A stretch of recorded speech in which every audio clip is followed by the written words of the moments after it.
Okay, hello students, welcome back to our online classes. Last class तक हमने speed और velocity को पढ़ लिया था। लेट्स सी हमने लास्ट क्लास में क्या क्या किया था देखिए। लास्ट क्लास तक हम मोशन और रेस्ट के बारे में पढ़ चुके हैं, डिस्टेंस एंड डिस्प्लेसमेंट के बारे में पढ़ चुके हैं, उनके ऊपर कुछ मैथड्स सॉल्व कर चुके हैं। Then after that we have done speed and velocity, what is the difference between speed and velocity.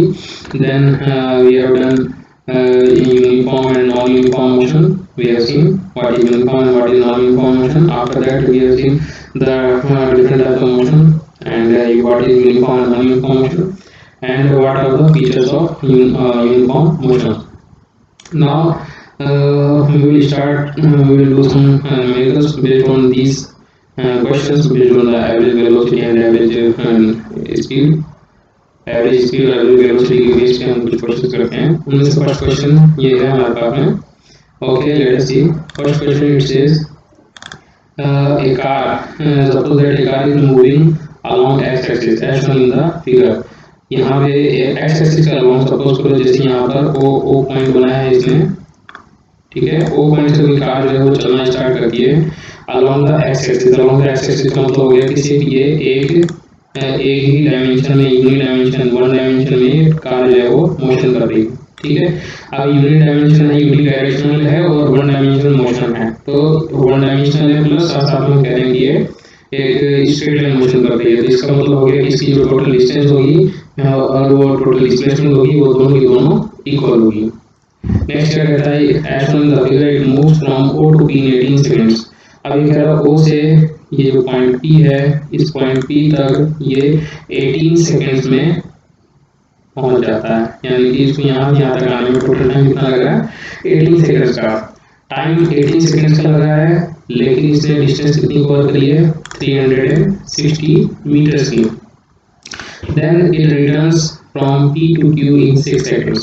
और उसके बाद में अब ये पॉइंट P से Q तक आता है वापस कितने टाइम के अंदर, ये अब आता है 6 सेकंड में।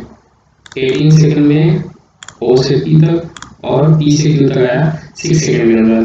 Now what is asking, what is the average velocity and average speed. Average velocity पूछ रहा है और एवरेज स्पीड पूछ रहा है दो केसेस के अंदर। फर्स्ट केस कह रहा है कि O to P, जब कार जो है O से P तक गई थी, और सेकंड केस कह रहा है जब O से P तक जाकर P से वापस Q तक वापस आई। यानी कि O से P तक गई, P से फिर वापस Q तक आया। ओके, तो सबसे पहले हम फॉर्मूला लिखते हैं कि एवरेज स्पीड या एवरेज वेलोसिटी का फॉर्मूला क्या था, average speed,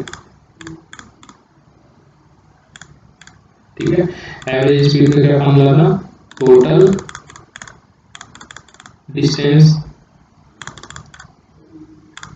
is divided by total time taken. और इसी की जगह वेलोसिटी रहती है, यहाँ पर डिस्टेंस की जगह हम ले लेते हैं displacement. Okay, now first case जो है O to P है, तो O to P के लिए फर्स्ट केस में हम देखते हैं कि टोटल डिस्टेंस कितनी थी। तो हम देख रहे हैं ये जो डायग्राम दिया हुआ है, डायग्राम से देख रहे हैं कि O से चलकर P तक आने में इसने टोटल डिस्टेंस कवर की है 360। तो हम इसको एवरेज स्पीड निकालने के लिए सबसे पहले टोटल डिस्टेंस को लिखेंगे ऊपर 360, और यहाँ से यहाँ तक आने में टाइम कितना लगा है इसको, टाइम लगा है इसको 18 सेकंड्स का। तो ये कितना हो गया, ये हो गया 20 मीटर्स पर सेकेंड। तो ये तो हो गई इसकी एवरेज स्पीड, क्लियर है, ये हो गई इसकी average speed. Now average velocity find out करने के लिए यहाँ पर देखो दोनों ही केस में फॉर्मूले में पाथ लेंथ लिखा है, यहाँ पर भी पाथ लेंथ लिखा है। ये पाथ लेंथ इसलिए लिखा है क्योंकि जो स्ट्रेट लाइन मोशन है जिसके अंदर एक ही डायरेक्शन में वो चल रहा है, अगर डायरेक्शन उसने चेंज नहीं की है तो उस केस में उसकी जो टोटल पाथ लेंथ होगी वो उसकी डिस्टेंस कहलाती है, वही उसकी डिस्प्लेसमेंट भी होगी। क्यों, क्योंकि उसने अपनी डायरेक्शन जो है चेंज की ही नहीं, और इनिशियल और फाइनल पोजीशन के बीच जो डिस्टेंस बनी वो उसकी डिस्प्लेसमेंट के इक्वल हुई, ठीक है।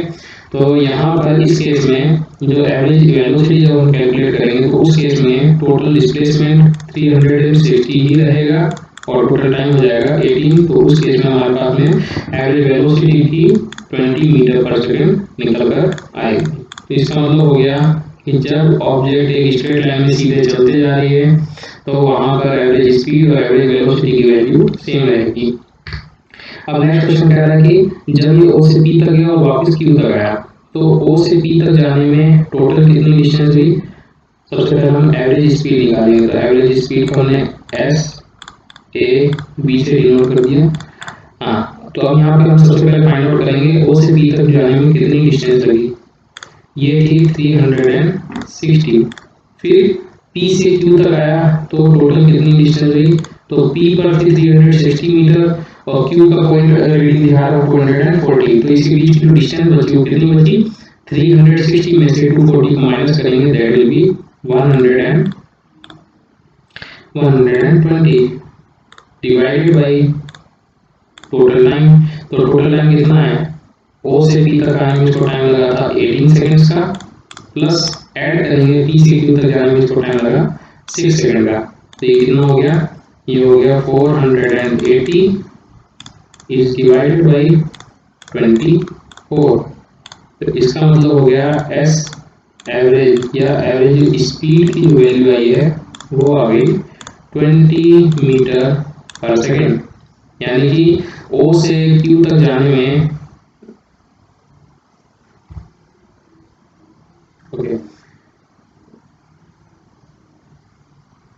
ओ से क्यू तक जाने में जो एवरेज स्पीड है वो हमारे पास में है 20 मीटर पर सेकेंड। इसको इरेज कर देता हूँ, ये इरेज कर देना है। ओके, नाउ अब हमें कैलकुलेट करना है एवरेज वेलोसिटी। तो एवरेज वेलोसिटी को कैलकुलेट करने के लिए हम क्या चाहिए, वी एवरेज वेलोसिटी कैलकुलेट करने के लिए सबसे पहले हमें फाइंड आउट करना है टोटल डिस्प्लेसमेंट। तो डिस्प्लेसमेंट क्या होता है, it is the position, it is the state distance between initial, ये था इनिशियल पोजीशन और ये है इसकी फाइनल पोजीशन। तो इनिशियल और फाइनल पोजीशन के बीच की जो स्टेट डिस्टेंस है ये है स्टेट डिस्टेंस, ये स्टेट डिस्टेंस इसकी कहलाएगी डिस्प्लेसमेंट। ठीक है, तो ये डिस्प्लेसमेंट कितना है, ये डिस्प्लेसमेंट हम देख रहे हैं 240 माइनस 0 दैट इज 240।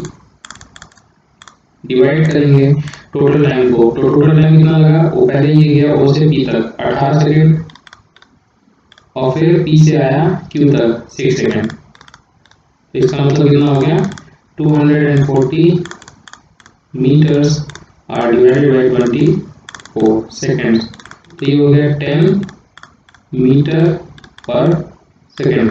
तो एवरेज वेलोसिटी जो आई है वो हमारे पास में 10 मीटर पर सेकेंड और एवरेज स्पीड जो आई है वो आई है 20 मीटर पर सेकेंड। ठीक है, तो यहाँ से हमें दो चीजें समझने को मिलती हैं कि अगर बॉडी एक स्ट्रेट लाइन मोशन में है और साथ ही एक ही डायरेक्शन में चलती जा रही है, तो जब तक चलती जा रही है तब तक उसकी एवरेज स्पीड है वो एवरेज वेलोसिटी के बराबर होगी। क्यों, क्योंकि उसकी एवरेज डिस्टेंस जो है वो एवरेज डिस्प्लेसमेंट के बराबर होगी। लेकिन जैसे ही उसने डायरेक्शन को चेंज किया, वो अपनी पोजीशन से वापस से यू टर्न लिया, उसने वो पी से क्यू की तरफ आने लगे, अपनी डायरेक्शन को चेंज कर दिया, माइनस कर दिया, तब क्या होगा, तो उस केस में उसका जो डिस्प्लेसमेंट है अब डिस्प्लेसमेंट रिड्यूस होने लगेगा। क्यों, क्योंकि ओरिजिनल और फाइनल इनिशियल और फाइनल पोजीशन के बीच की जो डिस्टेंस है वो धीरे धीरे कम होने लगेगी।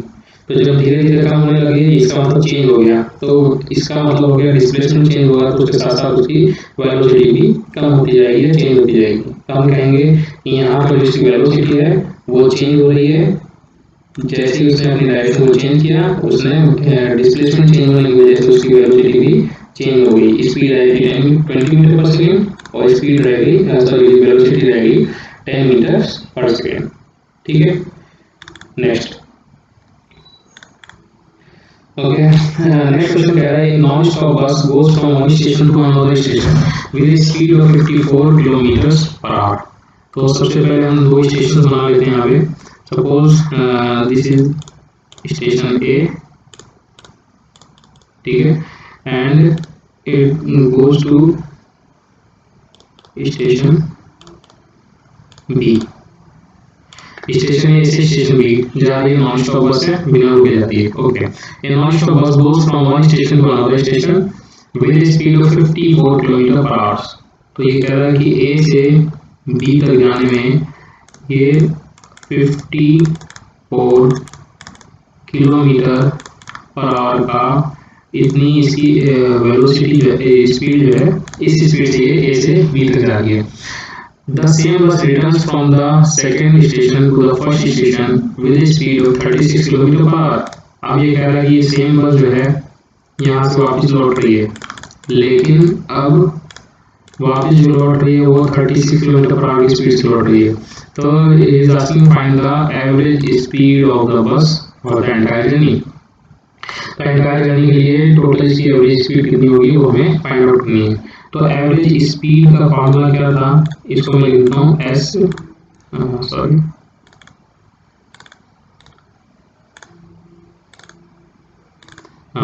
एवरेज स्पीड का फॉर्मूला क्या था, average speed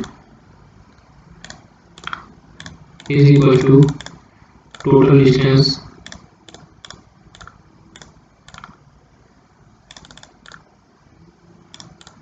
divided by total time. Mouse का यूज करके मैं लिख रहा हूँ तो राइटिंग की थोड़ी सी दिक्कत है, लेकिन समझने में आ रही होगी आप लोगों को। तो जो समझाया जा रहा है उस पर फोकस करें, है ना। ओके नाउ अब ये कह रहा है कि ए से बी तक, जो ए से बी तक गया बी से ए तक वापस आया, तो इसके बीच में इस जर्नी में इसकी जो एवरेज स्पीड है वो कितनी होगी। एवरेज स्पीड फाइंड आउट करने के लिए सबसे पहले हमें चाहिए होगा टोटल डिस्टेंस, फिर हमें चाहिए होगा टोटल टाइम। अब टोटल डिस्टेंस को टोटल टाइम से डिवाइड कर देंगे, हमें मिलेगा एवरेज स्पीड। तो टोटल डिस्टेंस कितनी है, सबसे पहले हम मान लेते हैं कि इसकी जो डिस्टेंस है वो यहाँ से ए से बी तक कैपिटल एस है, ठीक है। कितनी मान ली हमने, ए से बी के बीच की डिस्टेंस जो है वो कैपिटल एस मान ली। तो ए से बी तक जाने में डिस्टेंस लगी इसको कैपिटल एस, और बी से ए तक आने में डिस्टेंस लगी कैपिटल एस। तो टोटल डिस्टेंस कितनी हो गई, टोटल डिस्टेंस हो गई capital S plus capital S. Now time की जरूरत है, तो ए से बी तक जाने में ये 54 kmph की स्पीड से चल रहा था, तो इसका मतलब इसको कुछ और टाइम लगेगा। तो यहाँ पे हमने इसका टाइम निकाला है, इसको टाइम मान लो इसका टाइम होगा t1। ये टाइम कैसे निकालेंगे, टाइम निकालने के लिए हमें फॉर्मूला हमें पता है, time sorry speed is equals to distance upon time. तो यहाँ से अगर टाइम फाइंड आउट करना है मैं लिखूंगा t is equals to distance upon speed.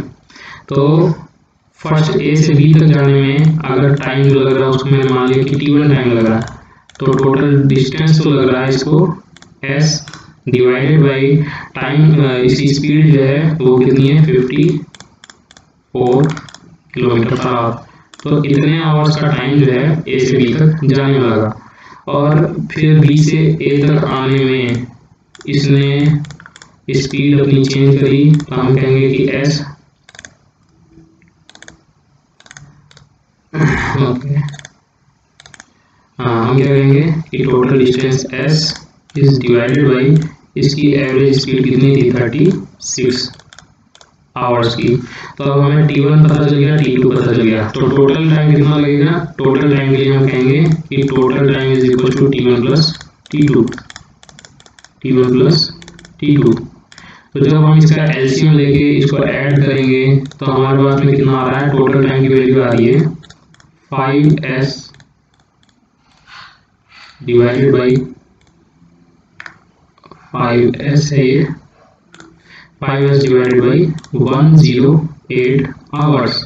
इतने आवर्स का टाइम हमें लगेगा, ठीक है। अब टोटल टाइम पता चल गया, तो हम इसको क्या करेंगे, इस 5s डिवाइडेड बाई 108 से ये जो टोटल डिस्टेंस थी s प्लस s, इसको हम डिवाइड कर देंगे। तो जब हम इसको डिवाइड करते हैं तो क्या आ रहा है, ऊपर में हो जाएगा 2s, इसको मैं यहाँ लिख रहा हूँ, ऊपर में हो गया speed, average speed is equal to 2s divided by 5s और नीचे का जो 108 है ये ऊपर जाके मल्टीप्लाई हो जाएगा, इसको मैंने लिख दिया इस टाइप से 108।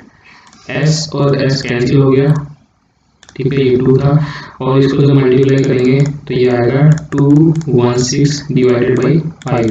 तो जब इसको सॉल्व करेंगे तो सॉल्व करने पे हमारे पास में आता है 43.2 किलोमीटर्स पर आवर। क्लियर? तो इस तरीके से हम इसकी एवरेज स्पीड को कैलकुलेट करेंगे। तो जल्दी से देख लेते हैं फटाफट से वापस से क्या क्या हुआ। सबसे पहले पॉइंट ए से सबसे पहले एक बस थी जो पॉइंट ए से पॉइंट बी तक जा रही है, स्टेशन ए से स्टेशन बी तक जा रही है, कितनी स्पीड से? ये जा रही है 54 किलोमीटर पर आवर की स्पीड से। तो इसको अगर मैं मान लेता हूँ कि इसको ए और बी के बीच की जो डिस्टेंस है वो एस है, तो इसको आने जाने में कितना टाइम लगेगा? इसको जाने में टाइम लगेगा t1, that will be total distance s divided by इसकी स्पीड 54। तो t1 की वैल्यू हो गई s upon 54 kilometre 54 hours. Now he is saying bus is returning from B to A, B से ए की तरफ रिटर्न हो रही है। हम कहेंगे कि इसको आने में टोटल टाइम कितना लगेगा? ये टाइम लगेगा t2, that is s divided by इसकी स्पीड 36। अब टोटल दोनों को जोड़ देंगे तो हमें इसकी एवरेज टोटल टाइम का पता लग जाएगा, that is 5s upon 108 hours. इतना टाइम जो है उसको आने और जाने में लगा। अब टोटल डिस्टेंस कितनी थी? s जाने में और s आने में, यानी कि 2s। तो 2s डिस्टेंस को मैं इस पूरे टोटल टाइम से डिवाइड कर दूंगा तो मुझे क्या मिलेगा? मुझे मिलेगा इसकी एवरेज स्पीड। तो 2s divided by 5s upon में जो 108 था, ये देखो यहाँ पे जो डिवाइड में 108 था, ये 108 ऊपर चला जाएगा, तो इसको हमने यहाँ पर मल्टीप्लाई लिख दिया 108 मल्टीप्लाइड। और जब वापस में इसको सॉल्व करेंगे हमें आंसर मिलेगा 43.2 किलोमीटर्स पर आवर। तो इस तरीके से हम जो है क्वेश्चन को में एवरेज वेलोसिटी या एवरेज स्पीड की जो वैल्यू है उसको फाइंड आउट करेंगे। अब यहाँ पे अगर एवरेज स्पीड तो फाइंड आउट कर लिया गया, लेकिन एवरेज वेलोसिटी अगर कोई कहता कि टोटल जर्नी में एवरेज वेलोसिटी कितनी थी, तो हम यहाँ पे क्या करते हैं, एवरेज वेलोसिटी को फाइंड आउट करने के लिए, क्योंकि बस ए से स्टार्ट हुई और ए पर ही आकर रुक गई, तो इसका मतलब इसके बीच का जो एवरेज डिस्प्लेसमेंट है दैट इज 0, और इस वजह से इसकी एवरेज वेलोसिटी होगी वो भी कितनी हो जाएगी? वो हो जाएगी 0। क्लियर? चलिए नेक्स्ट लेक्चर में हम ये असेसमेंट क्वेश्चंस को सॉल्व करेंगे। ये जो कुछ क्वेश्चंस हैं ये मैं अभी शो कर रहा हूँ यहाँ पे, आप इन सभी क्वेश्चंस को अपना स्क्रीनशॉट लेके या फिर जो भी खुद से सॉल्व करने की कोशिश करिए। ज़्यादातर क्वेश्चन हो जाएंगे इसमें से। इनकेस अगर नहीं होते हैं तो उसके नेक्स्ट लेक्चर वेट करिए, हम उसके अंदर इनको सॉल्व करेंगे। तब तक के लिए थैंक यू।